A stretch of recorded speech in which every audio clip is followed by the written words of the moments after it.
Welcome back. The Texas Panhandle has had a long history with tornadoes. Because of the flatland on the Caprock, it's not hard to spot one within miles of your location. Since these elements of nature can cause destruction quickly, you need to be ready to seek shelter. Your priority before severe weather season starts is to have a plan. Sit down with your family and discuss what options you're going to have when a tornado warning is issued for your area. Since time is an important factor when taking cover, put together an emergency kit before the storm. You need a first aid kit, flashlight and batteries, non-perishable food and bottled water for your family, a portable radio, a weather radio, a cell phone, charger, and blankets. In between newscasts, you can see what counties are under weather alerts on KMR, KCIT, and KCPN. Watches and warnings are issued by the National Weather Service, and we relay those to you. When a tornado watch is in effect, it means that conditions are coming together for thunderstorms to produce tornadoes. You should be ready to head to your shelter should a warning be issued. If a tornado warning comes out for your county, get to your shelter immediately because a tornado has been spotted or a storm is about to produce a tornado. Now, if you live in a mobile home or a mobile home community and a tornado warning is issued for your area, try and get out to a community center or a neighbor's basement. If you don't know your neighbors, now's probably a good time to give them a call. The problem with mobile homes is that they don't have a sturdy foundation, so they end up behaving like vehicles in a tornado. They're blown over, thrown around, or just simply torn to pieces, and this will not offer you adequate shelter from the wind.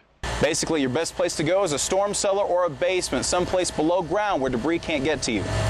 If you live in an apartment complex, get down to the ground floor immediately and bring with you your emergency kit.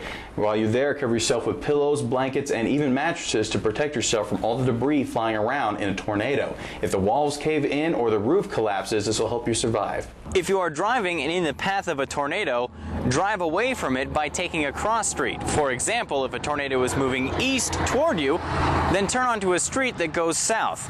Do not try and take refuge near an overpass. The wind will increase as the tornado passes over it, making the storm feel much stronger, and you won't be protected from debris. Also, if cars are clogging up the roadway, emergency vehicles cannot get through to those who have already been hit. So what happens if you're too close to the tornado and there's no shelter nearby? Well, actually, you're safest over here in the ditch. Get across the street and get down low into the ditch. As you get away from the road, the winds are actually less strong near the ground. The spectacle of lightning is certainly awe-inspiring, but don't let your guard down. Outdoor activities can quickly turn deadly if storms pop up. For lightning safety, we turn to Nick. They say it and they mean it. When thunder roars, go indoors. Lightning will strike at random and will often seek out the highest and most electrically conductive object. If you can make it to a building, make sure it's grounded, like a house, and stay away from electrical equipment and plumbing, as if your location is struck by lightning, it can easily travel through these objects and strike you. If you're stuck outdoors, don't let your guard down. Make certain you're not the tallest object. That means staying away from lone or tall trees, metal objects like basketball hoops, or light posts. You're in an unsafe situation, and you should still find a building or a vehicle to get in. When your hair starts to stand up, you're about to be struck. Squat down on the balls of your feet and cover your head to reduce your chances of being hit. Once the feeling has passed, continue to find shelter. Most reports of severe weather every year come from large hail or strong winds. When you think of damage to your house, apart from tornadoes, severe thunderstorms are to blame. Chris is back with more. The spring severe thunderstorms usually make hectic work for roofers and body shops. Hailstones can be hazardous no matter the size. Whether it's a barrage of pea-sized chunks covering the highway and endangering drivers, or the large baseballs that can put holes in your home, hail can either be a major inconvenience or just deadly. When it comes to hail safety, you should be indoors already during a thunderstorm if you hear thunder. With hailstones falling on the ground, that should send you indoors right away. Don't forget to bring your pets inside and get your livestock to shelter if you have any. Once you get inside your house, understand that you're not completely out of the woods just yet. You need to get away from all of your windows and have your family stay away as well. If golf ball sized hail is falling all around your house, some of the stones can break through the windows, getting glass all over the floor and anyone who is near them.